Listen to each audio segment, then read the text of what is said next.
Sumuko sa otoridad ang mga sospek sa insidente ng tangkang pagpasok sa loob ng bahay ni Attorney Kitem Cadatuan Jr. Humarap sa media ang abogado kasama ng mga sumukong sospek. Tumanggi muna ang otoridad na pangalanan ang mga ito habang nagpapatuloy pa ang investigasyon sa insidente. Idetalye mo, Joelyn de la Cruz. Humarap sa media ngayong araw si Attorney Kitem Cadatuan Jr.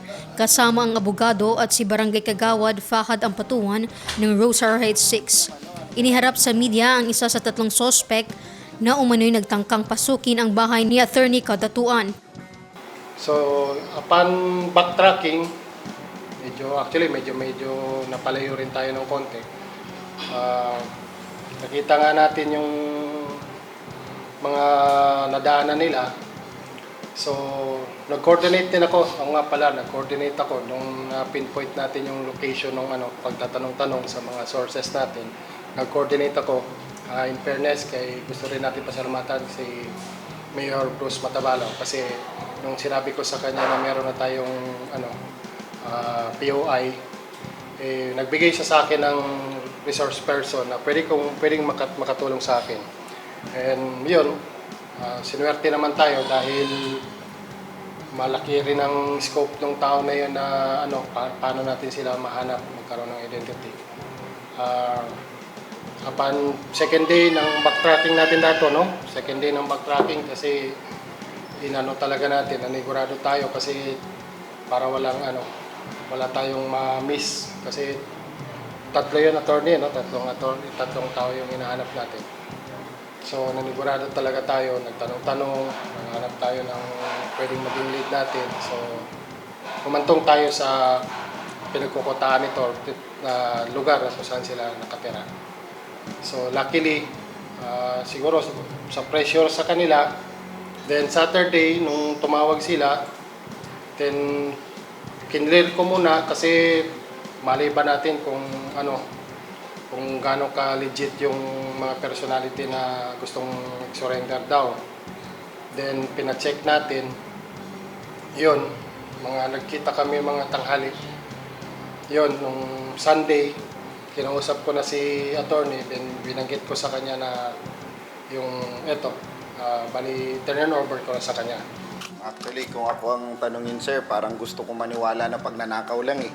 Kasi wala yata gusto na tao na gusto ang maisip niya, ang intention sa kanya more than doon na yung saktan ako o saktan ng pamilya ko. For the very first time sa buong buhay ko, parang gusto ko masabi na sana magnanakaw na lang, yun na lang sana ang motive. Pero hindi rin natin siyempre binabaliwala na merong ibang intention, no? Pero kung talagang pagnanakaw lang, alhamdulillah. Pero kung hindi talagang pagnanakaw lang, dapat malaman natin yung buong istorya. Para at least, kung meron man ibang kasama, mapanagot yung ibang mga kasama. Kasi hindi lang naman ako ang in danger dito, yung buong community ang in danger dito. Pangalawa, kung hindi lang ibang kasama, meron man nagplano, at least malaman at malalaman din natin ito. Matatandaang ibinahagi ng abogado sa kanyang social media account ang kuha mula sa kanilang CCTV ng tangkang pagpasok ng mga individual sa loob ng kanilang bahay Miyerkules ng gabi, December 18. Mabuti na lamang anya at nahagip ng kamera at naagapan na pag-aralan na rin daw ng sospek ang lugar dahil gumamit pa ang isa sa mga ito ng payong para matakpan ang mukha nito. Makikita sa video na habang naglalakad ang sospek, hawak-hawak nito ang payong. Sa pangatlong video naman ay makikita na may dalang baril ang sospek. Dinig din sa video na ilang beses itong sinigawan ng abogado na lumabas. Pinaputukan umano ni Attorney Cadatuan Jr. nang magkita sila ng sospek. Sa video, makikita na agad tumakbo ang sospek sa likod ng kanilang bahay. Sa ngayon, hindi pa matumbok ni Attorney Cadatuan ang motibo ng mga sospek sa tangkang pagpasok sa kanilang bahay. Ang ko sa kanila, sabi ko, basta matulungan nyo kung mahanap kung may mastermind o yung ibang mga kasama nila, state witness ko sila.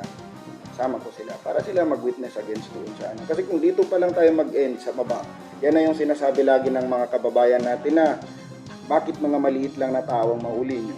Pero yung mga mastermind, kasi hindi man mag-stop yan. Kung halimbawa, pag nanakaw lang, hindi mag-stop yan. Kung hindi mo hanapin kung sino talaga yung boss nila.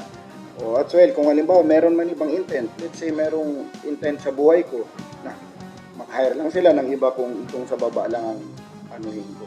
Diba? Ang ipapakulong ko. So, maganda na din kaya nag-surrender ito sila. And the fact na nag-surrender sila, ibig sabihin willing sila mag-cooperate sa atin. Tumanggi muna ang otoridad na pangalanan ang mga sospek habang nagpapatuloy pa ang investigasyon sa insidente. Sa ngayon, di pa pwede siguro natin anuhan. Hindi pa pwede natin kasi nag-iimbestiga pa tayo. Di pa tayo pwede magbigay muna ng ano kasi gusto natin mag-dig deeper pa tayo dito sa insidente na to kasi ayaw natin na baka hindi lang ito simpleng ano ng pagnanakaw kasi may mga ano ito eh. Hintayin natin yung ibang confessions pa nila. Doon siguro natin sa ngayon di pa ako pwede magbigay ng Doon sa CCTV nakuha yung hindi pa natin pwede pangalanan kasi sinisigurado natin na talaga sila yung individual. Based doon sa CCTV footage, nakatakip sila ng mga muka. Although meron nakatakbo doon na hindi na natakpan yung mukha niya, ang dala-dala niya lang, hila-hila niya na lang yung payong, pero hindi klaro yung itsura. So may mga ibang tao doon na nakaparticipate, katulad yung kung saan na-recover nila Police Corporal Maui yung umbrella na gamit na talagang doon na nakapwesto sa medyo malayo. No? Ang mga naka-witness na doon, yung mga maranaw, sila nang nag-advise na may mga nagtakbuhan doon. So kaya hindi namin masabi kung pare-pareho, kaya nga nag-vetting pa si Kagawad nung Saturday, ito ba yung mga tao na ito? Eventually, malalaman din talaga natin yung identity ng mga tao na yan. Nagpapasalamat si Attorney Kadatuan sa maaga na pagresponde ng pulisya at pagtugon ng kanilang mga kaanak sa pangyayari.